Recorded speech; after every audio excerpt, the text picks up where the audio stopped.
J'ai peur du noir. J'ai peur du noir. Vous me direz que c'est banal, que tout le monde a des degrés différents à peur du noir. Mais chez moi, cette peur agit sur mon environnement. Je vous explique. Tout a commencé quand j'étais enfant, que je devais aller chercher une bouteille d'eau à la cave de ma maison. Et comme tout enfant, j'avais une peur bleue de descendre dans cet endroit si peu éclairé. Mais à 12 ans, on sait bien que les parents sont moins indulgents face à ce genre de peurs qu'ils considèrent comme des peurs d'enfants.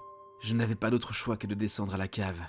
Sinon, je serais encore puni de façon cruelle.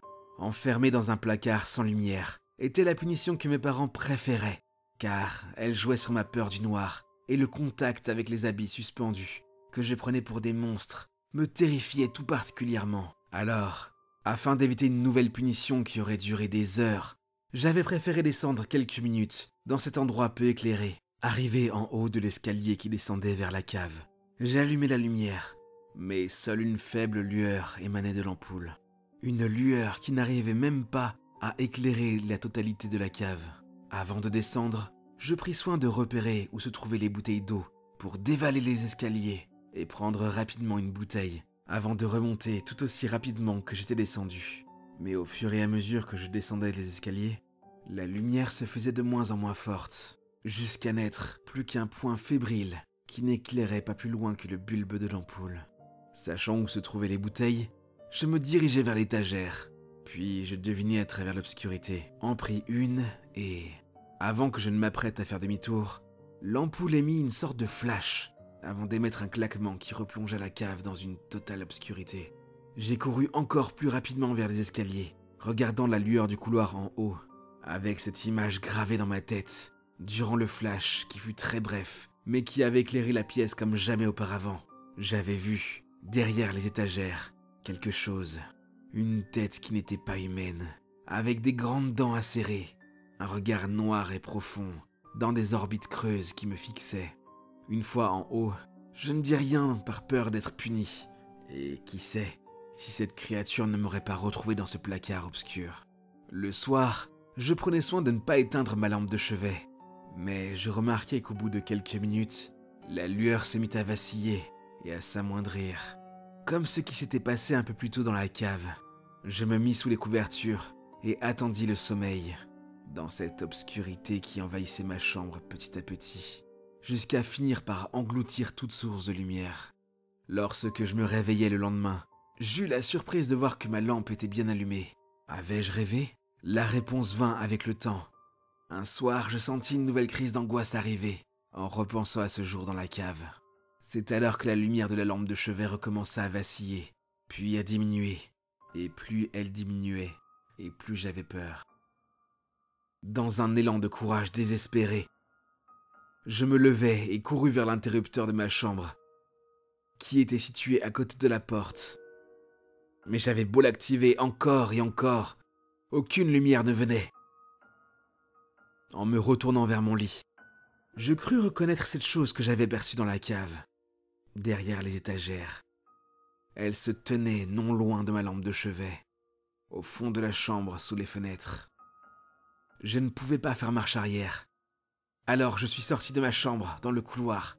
Cette fois-ci, l'interrupteur apporta une faible lueur, ce qui me permit de distinguer les autres pièces, pour m'y rendre afin de trouver une pièce dans laquelle je pourrais avoir assez de lumière pour fuir cette chose. Alertés par le bruit, mes parents sortirent de leur chambre. La lumière refit surface dans toutes les pièces. Je me trouvais au milieu du salon. Je ne savais quelle excuse leur donner pour ne pas être puni à nouveau. Je feins d'avoir entendu un bruit de verre cassé à l'extérieur, prétextant qu'un potentiel cambrioleur était peut-être en train de commettre un méfait sur une des voitures garées dans la rue. Et en allumant toutes les lumières, je pensais le faire fuir. Je ne sais pas si mes parents ont cru à cette excuse, au vu de l'état de panique dans lequel je me trouvais. Mais ça m'avait évité la punition pour cette fois. Cette peur m'a suivi durant toute mon enfance et mon adolescence. Mais j'ai su faire avec, allant jusqu'à essayer de maîtriser ma peur pour atténuer la perte de lumière. C'était un combat de chaque instant, où je luttais pour ne pas céder à la panique, attendant ce moment où la lueur se stabiliserait et commencerait à reprendre légèrement en intensité. À ce moment-là, je savais que j'avais gagné sur ma peur, et la lumière finissait par revenir normalement. J'avais réussi à vivre une vie à peu près normale, jusqu'à ce jour où je faisais une randonnée dans cette forêt. Il était environ 15 heures. Au début, je n'avais rien remarqué, mais plus le temps avançait et plus il faisait sombre. Une angoisse m'a parcouru le dos. Le soleil ne pouvait pas se coucher si tôt, et bien que le ciel était nuageux, rien ne justifiait une telle perte de luminosité. Ne sachant pas ce qu'il se passait, j'ai pris la décision de regagner au plus vite ma voiture, qui était à une demi-heure de marche. J'ai couru aussi vite que je le pouvais. Voyant la luminosité décroître de plus en plus vite, lorsque je regardais vers le soleil caché au travers des nuages, je distinguais qu'il ne formait plus qu'un croissant. L'éclipse. J'avais totalement oublié qu'elle se produisait aujourd'hui. Je n'avais pas réalisé que tout serait plongé dans le noir au beau milieu de la journée. Une fois arrivé à la voiture, je pris la direction de la ville la plus proche, où je pourrais trouver un peu de lumière. Je n'avais jamais eu aussi peur. Je me croyais invincible en plein jour. L'éclipse était à son maximum. Le soleil referait surface d'ici quelques minutes. Au loin, je distinguais les lumières de la ville. Mais celles-ci semblaient perdre en intensité au fur et à mesure que je m'approchais. Une fois arrivé, il n'y avait plus aucune lumière dans toute la ville. Et le soleil ne revenait toujours pas. Je restais enfermé dans ma voiture en plein milieu de la route, où un chaos de panique semblait s'installer petit à petit. Les gens commençaient à paniquer de ne pas revoir apparaître le soleil. Certains en profitant pour s'adonner à des pillages. Je n'avais jamais vu une ville sans aucune lumière. Je ne pouvais plus rien distinguer du tout. Ça fait maintenant des heures que je suis là dans ma voiture.